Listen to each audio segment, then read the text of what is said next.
जीत की खातिर होगा जनप्रतिनिधियों का डिमोशन, दांव पर लगेगा विधायकों का टिकट, कांग्रेस विधायकों के सामने होंगे बीजेपी के सांसद।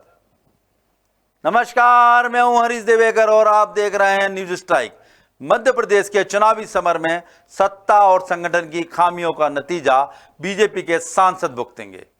बीजेपी फिलहाल उस दौर में है जब पार्टी के बहुत से दिग्गज ही पार्टी से नाराज हैं या बगावत पर आमद आए। ऐसे हालात में बीजेपी शायद ये मान बैठी है कि विधायक के लिए उन्हें मुफिद प्रत्याशी मिलना मुश्किल है। माजरा कुछ यूं है कि बीजेपी अपने प्रत्याशी में बहुत सी क्वालिटीज चाहती है। मैट्रिमोनी के विज्ञापन की एक लाइन में समझे तो बीजेपी को हर चुनावी मैनेजमेंट में दक्ष प्रत्याशी चाहिए जो सामाजिक समीकरण भी सुधार सके, रूठे भाजपाइयों का जवाब भी बन सके और कांग्रेस के जमे जमाए विधायकों की कुर्सी भी हिला सके।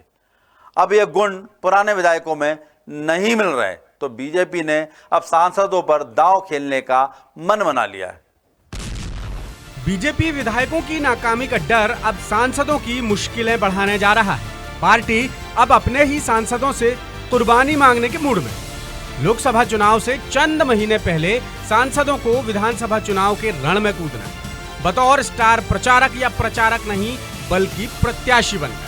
जो सांसद अब तक ठाठ से क्षेत्र में सरकारी गाड़ियां लेकर घूमते रहे, अब उन्हें विधानसभा चुनाव का टिकट मांगना है। हारने वाले विधायक या कमजोर सीट पर दूसरे समीकरण साधने के लिए बीजेपी अब इसी जुगत पर काम करने की तैयारी में, जिसके तहत कई सांसदों को अब विधानसभा चुनाव के रण में उतरना है और पार्टी की जीत पक्की करनी है। क्या ये काम इतना आसान है? जब पार्टी कुर्बानी मांगेगी तो शायद ही कोई सांसद इंकार करेगा। वैसे भी उन्हें ये कुर्बानी चंद महीनों की ही देनी है, लेकिन ये एक कुर्बानी अपने साथ कई सवाल लेकर आएगी। ऐसे सवाल जो सांसदों के भविष्य पर ही सवाल या निशान लगा देंगे। कहीं ऐसा ना हो कि सांसद आला कमान की गुड बुक्स में आने के लिए कुर्बानी तो दे दे, लेकिन यह कोशिश बैड लक में तब्दील हो जाए। सांसदों को विधानसभा चुनाव में उतारकर बीजेपी बहुत सी मुश्किलों को खत्म करना चाहती है, लेकिन सवाल यह है कि यदि उम्मीद के मुताबिक नतीजे नहीं मिले तो सांसदों का भविष्य क्या होगा? मध्य प्रदेश की सत्ता में 19 साल से रहने के बावजूद बीजेपी के पास इस बार ऑप्शंस की भारी कमी है। हालात ऐसे हैं जो बीजेपी के फेवर में कम, विपरीत ज्यादा नजर आते हैं। अपने ही नेताओं की नाराजगी, कार्यकर्ताओं का गुस्सा जैसे फैक्टर्स हैं जो बीजेपी की जीत को मुश्किल बना है। ऐसी मुश्किल सीटों पर जीत हासिल करने के लिए बीजेपी अब सांसदों को विधानसभा का टिकट देने पर सोच विचार कर रही है। ऐसे सांसदों की सूची भी तकरीबन तैयार है जो सोशल इंजीनियरिंग में भी कारगर होंगे। अब सूत्रों के हवाले से खबर है कि पार्टी अपने गढ़ विंध्य को और मजबूत करने के लिए सीधी से सांसद रीति पाठक को विधानसभा चुनाव लड़ाना चाहती है। सतना के सांसद गणेश सिंह का सतना, रीवा और सीधी के कुछ हिस्सों में कुर्मी समाज का खासा दखल है। इसका सीधा भाजपा को फायदा विधानसभा में मिल सकता है, क्योंकि उसके पास कोई बड़ा कुर्मी चेहरा नहीं है, जबकि कांग्रेस में पूर्व मंत्री कमलेश्वर पटेल और राज्यसभा सांसद राजमणि पटेल जैसे कुर्मी चेहरे। गुना के बीजेपी सांसद केपी यादव को विधानसभा का चुनाव लड़ाया जा सकता है। इससे ज्योतिरादित्य सिंधिया को लोकसभा टिकट देने का रास्ता साफ हो सकेगा। दूसरे बीजेपी नेता देशराज सिंह के बेटे यादवेंद्र ने हाल ही में कांग्रेस का दामन थामा। ऐसे में यादव वर्ग में संतुलन बनाना बीजेपी के लिए बड़ा चैलेंज है। नर्मदापुरम क्षेत्र में सरताज सिंह और सीतासरन शर्मा वरिष्ठ हो चुके हैं। अब राव उदय प्रताप को आगे बढ़ाने की तैयारी की जा रही है। जीएस डामोर बीजेपी के कद्दावर नेता रहे दिलीप सिंह भूरिया की कमी को पूरा कर सकते हैं। इस तरह सांसदों का सहारा लेकर बीजेपी सामाजिक और चुनावी सारे समीकरण साधने की प्लानिंग में जुट गई है। देखिए, भारतीय जनता पार्टी सदैव ही चुनाव की दृष्टि से उन कार्यकर्ताओं को स्थान देती है जो पार्टी के लिए निरंतर काम कर रहे होते हैं, जिनकी निष्ठा होती है, जिनकी जन जन तक संपर्क होते हैं और जो सभी समीकरणों में सटीक बैठते हों। तो इसमें कोई भी हो सकता है, चाहे वो सांसद हों, चाहे वो विधायक हों, चाहे वो आम कार्यकर्ता हो, चाहे वो पदाधिकारी हो, इसके लिए कोई फिक्स्ड श्रेणी नहीं है।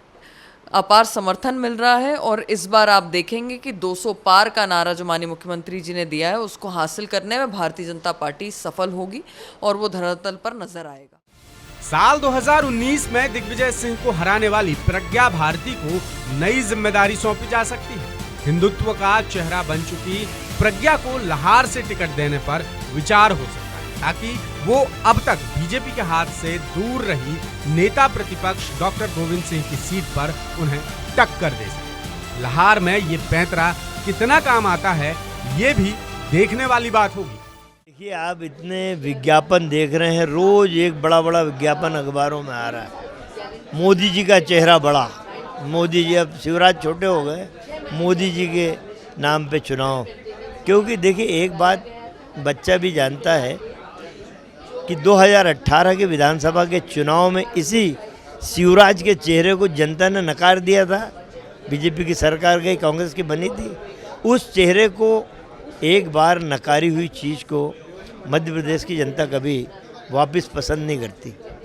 तो किस्मत के धनी है शिवराज जी, तो अब तक कब के बदल दिए गए होते हो तो किस्मत में लिखा गिला है। वैसे उनके कृत्य ऐसे नहीं है कि वो इतने साल तक मुख्यमंत्री बने रहते। नर्मदा नदी का क्या दोहन किया है। मैं कहता हूँ, शिवराज चौहान जिस नर्मदा नदी में खड़े होकर कसम खाई माँ नर्मदा की रक्षा की।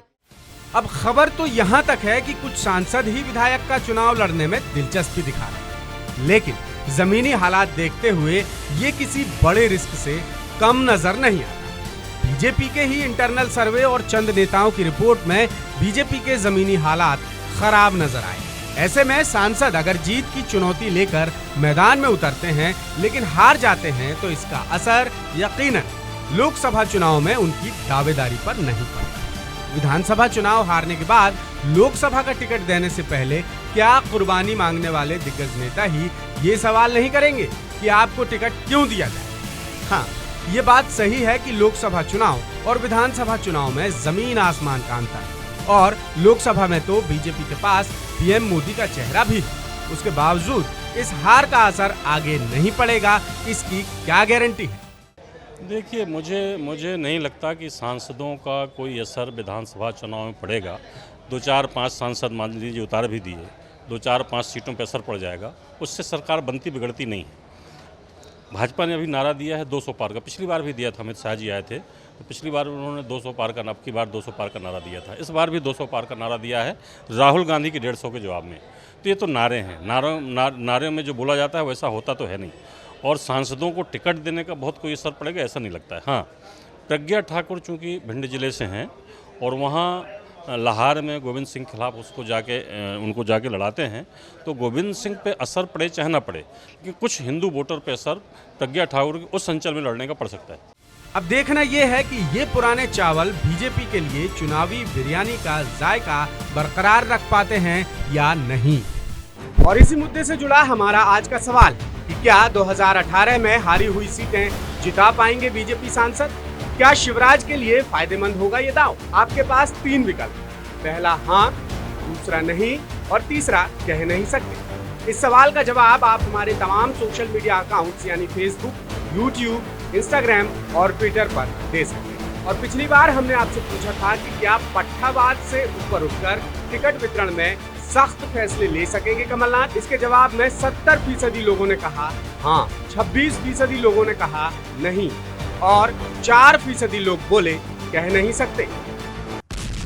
बीजेपी के लिए मध्य प्रदेश कितना अहम है, इसका अंदाजा आप इसी बात से लगा लीजिए कि यहां हर दांव पेच आजमाने की तैयारी है। अब चुनावी हांडी में नए की जगह पुराने चावल पकाए जा सकते हैं। वैसे भी देखा जाए तो पुराने चावलों का स्वाद नए चावल से बेहतर ही होता है, लेकिन तब जब हांडी के बाकी जायके सही मात्रा में हो। फिलहाल यह है कि हांडी तो बहुत पुरानी है, लेकिन उसकी मजबूती पर खुद बीजेपी को ही यकीन नहीं है। ऊपर से हर जमीनी मसाला बिगड़ा हुआ है। क्या उन हालात का असर सांसद से विधायक बनने की तैयारी में उतरे नेताओं के परफॉर्मेंस पर नहीं पड़ेगा? नमस्कार।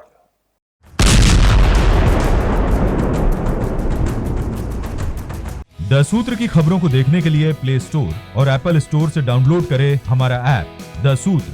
आप हमारी खबरें thesutra.com पर भी देख सकते हैं। Social media platforms Twitter, Facebook और इंस्टाग्राम पर भी हमें फॉलो कर सकते हैं। साथ ही यूट्यूब पर भी हमें सब्सक्राइब करें। यदि आपकी नहीं हो रही कोई सुनवाई और आपके पास है कोई खबर, तो हमारे व्हाट्सएप नंबर 700000244141 पर भेजिए और बनिए हमारे सूत्र।